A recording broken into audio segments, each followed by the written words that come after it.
Assalamualaikum warahmatullahi wabarakatuh.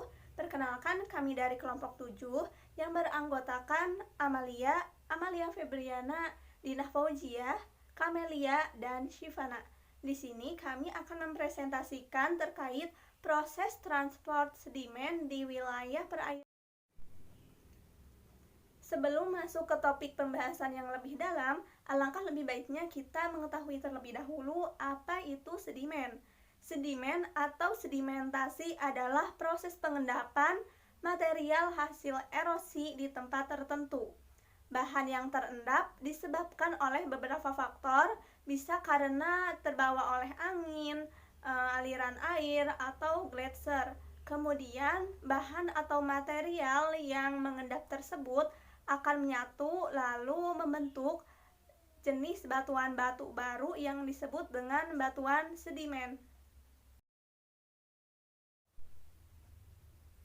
Sedimen terdiri dari partikel-partikel yang berasal dari hasil pembongkaran batu-batuan dan potongan-potongan kulit serta sisa rangka-rangka dari organisme laut. Ukuran dari partikel-partikel ini sangat ditentukan oleh sifat fisik-fisiknya dan akibatnya sedimen yang terdapat pada berbagai tempat di dunia memiliki karakteristik atau sifat-sifat yang berbeda satu dengan lainnya.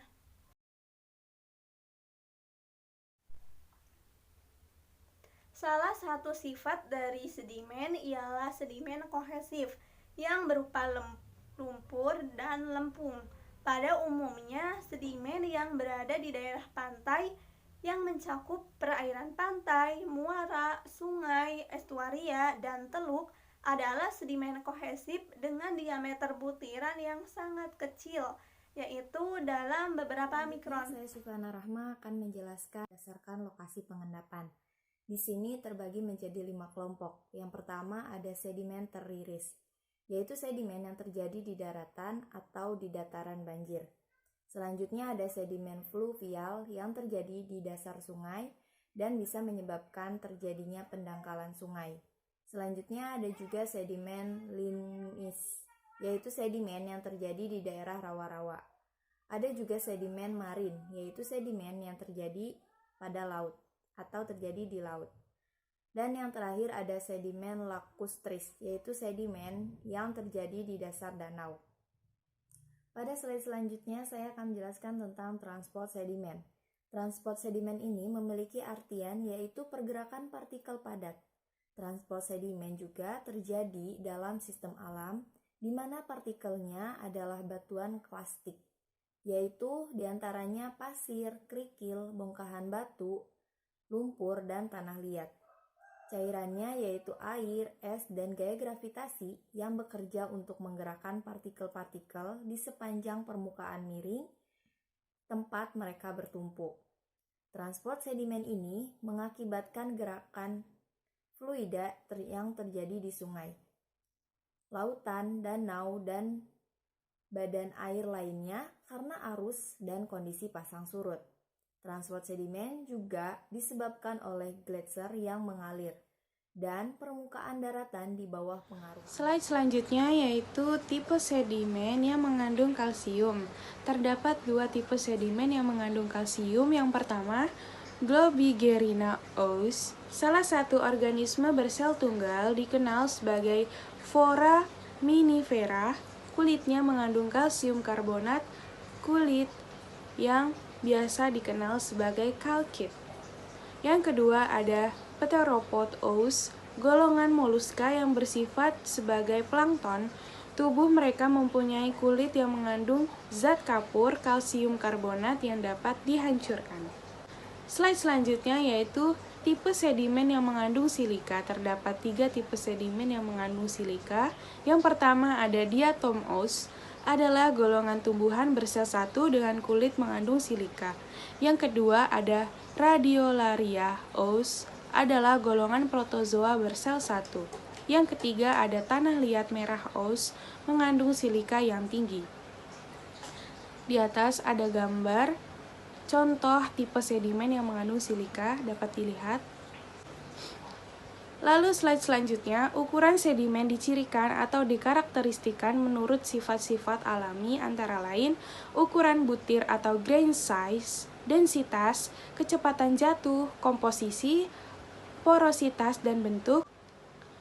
Dalam studi angkutan sedimen, ukuran butir merupakan karakter sedimen yang sangat penting karena dipakai untuk mempresentasikan resistensi terhadap agen pengangkut.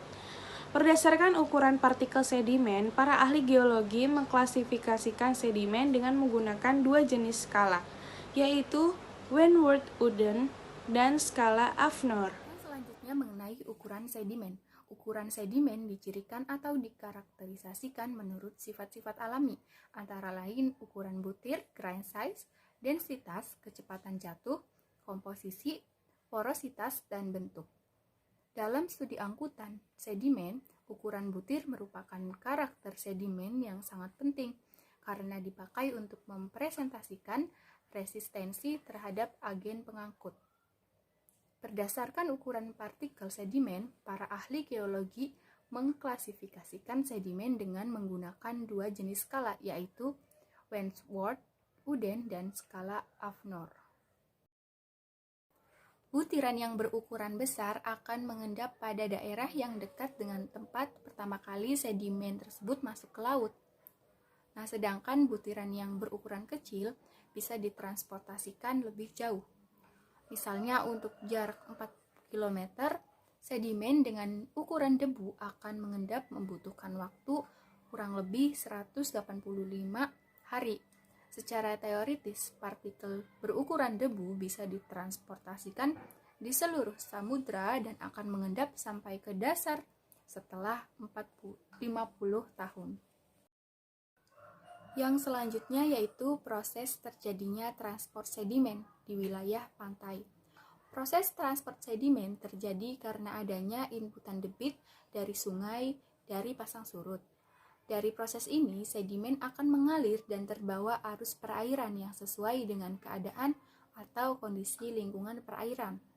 Sifat sedimen di wilayah pantai adalah sedimen kohesif. Sedimen yang ditransportkan di wilayah pantai biasanya mengandung partikel-partikel kerikil atau pasir, sampai partikel berukuran kecil yang biasanya diklasifikasikan sebagai lumpur atau lempung.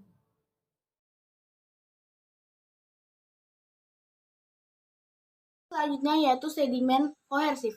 Sedimen kohersif adalah suatu material yang sangat halus yang memiliki diameter kurang dari 100 mikrometer dan lebih dari 10% memiliki sifat kohersif dan yang dominan. Kecepatan jatuh atau transfer sedimen. Kecepatan jatuh merupakan kecepatan jatuh suatu partikel yang tidak mengalami percepatan karena gaya gravitasi dan diimbangi oleh gaya apung dan gaya geser. Kecepatan jatuh ini merupakan salah satu parameter sifat sedimen kohesif. Kecepatan jatuh dapat merupakan kecepatan endap dari individu partikel.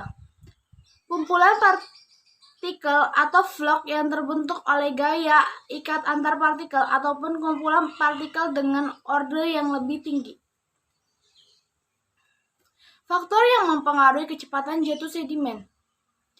Yang pertama ialah turbulensi, kedua salinitas, ketiga konsentrasi, keempat salinitas, kelima kekuatan vlog, keenam differential salting, yang ketujuh yaitu temperatur. Gaya pembangkit gerak transport sedimen. Arus pasang surut sebagai pembangkit dan penggerak penting dari arus dan perpindahan sedimen serta juga mempengaruhi zonasi dari organisme pantai. Yang kedua, arus litoral. Arus litoral sekecil apapun dapat mentransportkan sedimen yang telah dikocok oleh gelombang. Yang ketiga yaitu medan gelombang dan debit sungai. Sedimen akan mengendap saat kecepatan aliran kecil dan akan tererosi saat kecepatan aliran tinggi. Selanjutnya yaitu dampak negatif transportasi sedimen. Yang pertama, terjadinya pendangkalan pada bagian muara sungai sehingga menyebabkan terganggunya transportasi nelayan ke laut. Yang kedua, rusaknya terumbu karang yang terdapat pada wilayah pantai sehingga menyebabkan kerusakan ekosistem terumbu karang. Yang ketiga, yaitu sedimen, juga akan menimbulkan dampak tertutupnya muara sungai ke laut. Hal ini dapat menyebabkan terjadinya banjir pada daerah yang berada di sekitar muara sungai. Adapun dampak positif transportasi sedimen, yang pertama, bertambahnya luas daerah dataran pantai. Yang kedua, sedimen merupakan reservoir penting untuk gas alam, minyak bumi, air artetis, dan berbagai larutan garam. Nilai ekonomis sedimen. Manfaat ekonomis penting dari sedimen antara lain, yang pertama, mengandung bahan bakar fosil, migas, serta air terkandung. Yang kedua, merupakan mineral bahan bakar, misalnya batu bara dan serpih minyak atau oil shale. Yang ketiga, yaitu merupakan material baku industri keramik, semen, portland, serta bahan bangunan. Yang keempat, di mana material logam dan non-logam terakumulasi. Oke, mungkin itu saja materi yang dapat kami paparkan